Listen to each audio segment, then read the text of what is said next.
Ini mestinya jangan terburu-buru, ini soal anak. Kalau kita bicara soal anak, ini bicara soal masa depan bangsa ini. Apakah mereka nanti tidak akan mendapat cap ketika keluar dari situ? Pertanyaan saya, apakah orang tua paham akibat secara psikologis terhadap anak-anaknya yang dititipkan di dalam pendidikan yang berada di barak militer? Di media sosial, siapa sih yang paling mendukung terhadap kebijakan saya? Rakyat Jawa Barat. Siapa yang menentang? Para elit.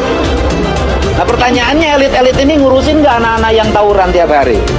Elit-elit ini ngurusin nggak tuh anak-anak yang di kolong jembatan tidurnya tiap hari? Kan nggak ada yang ngurusin, cuman komentar aja bisanya. Siap! Siap, siap, siap, luar biasa, tetap semangat. Di tengah maraknya anak-anak muda yang suka tawuran, bolos sekolah, mabuk-mabukan, bahkan ikut geng motor, Kang Deddy Mulyadi datang dengan terobosan berani dan kontroversial. Anak-anak nakal ini dibina di barak TNI.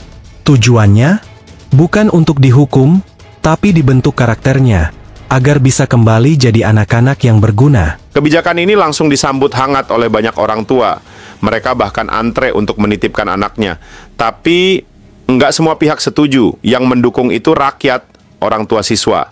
Tapi yang menghalangi justru elit politik. Siapa sih yang paling mendukung terhadap kebijakan saya? Rakyat Jawa Barat. Siapa yang menentang? Para elit. Nah pertanyaan, elit-elit ini ngurusin nggak anak-anak yang tawuran tiap hari?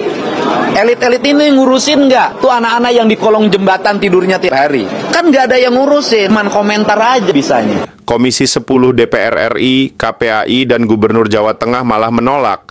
Terkait dengan ide dan gagasan Pak Gubernur Jawa Barat ini sama sekali memang belum kita bahas di Komisi 10 dan kami belum melakukan pemanggilan ataupun undangan. Mengapa ya saya rasanya mau menangis begitu?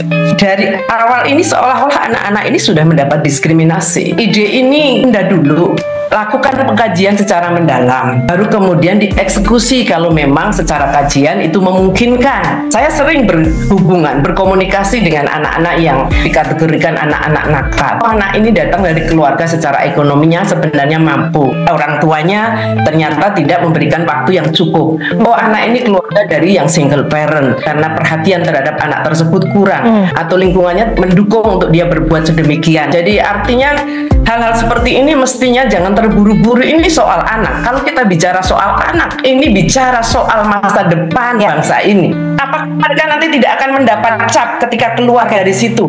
Pertanyaan saya, apakah orang tua paham akibat secara psikologis terhadap anak-anaknya yang dititipkan di dalam pendidikan yang berada di barak militer?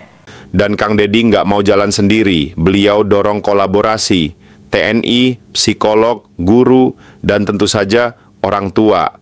Itu dalam bentuk himbauan. Hari ini kita sudah bikin surat edaran gubernur. Hari ini surat edaran gubernur sudah saya siapkan. Kepala sekolah sudah kita kumpulkan. Dinas pendidikan kabupaten kota sudah kita kumpulkan. Kantor Kementerian Agama kabupaten kota sudah kita kumpulkan. Sudah bertahap. Kita kan sudah ada MOU dengan Mabes TNI Angkatan Darat. Kita juga kan memiliki kesamaan visi dan misi dengan Polda. Pembentukan karakter nggak bisa setengah-setengah.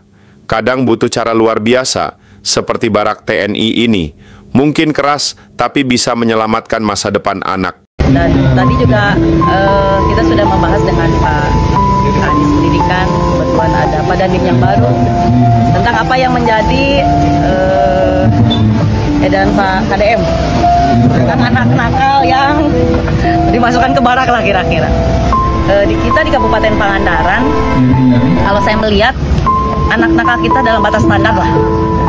Kalau saya melihat di kabupaten yang lain, contoh Purwakarta nih, kemarin saya cerita dengan bupatinya, itu sampai ada anak sekolah, dia tinggal dengan kakeknya, pulang malam ditegur dibacok. Dan pada akhirnya, mungkin anak-anak nakal yang seperti itu, yang mabok, ya, itu yang dimasukkan ke barak. Kalau saya berdiskusi dengan Pak Kadis Pendidikan, saat ini di Pangandaran itu, saya rasa sementara ini kita akan menggunakan Pol PP, ya. Jadi Pol PP akan patroli di saat jam belajar. Kita lihat anak-anak yang tidak masuk sekolah di saat jam belajar dulu. Kalau misalkan memang Pol PP sudah tidak sanggup menangani anak-anak itu, baru kita akan masukkan mereka ke sekolah. Jadi sementara kita akan menggunakan Pol PP dulu untuk berkeliling ya, melihat anak-anak kita nih.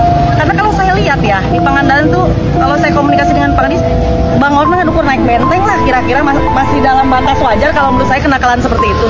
Tidak ada yang sampai mabok-mabokan atau tawuran, kan di kita nggak ada. Kalau di kota-kota besar memang banyak terjadi tawuran. Jadi makanya apa yang menjadi arahan dari Pak Kadem itu saya sebenarnya sangat setuju dan mengapresiasi ya.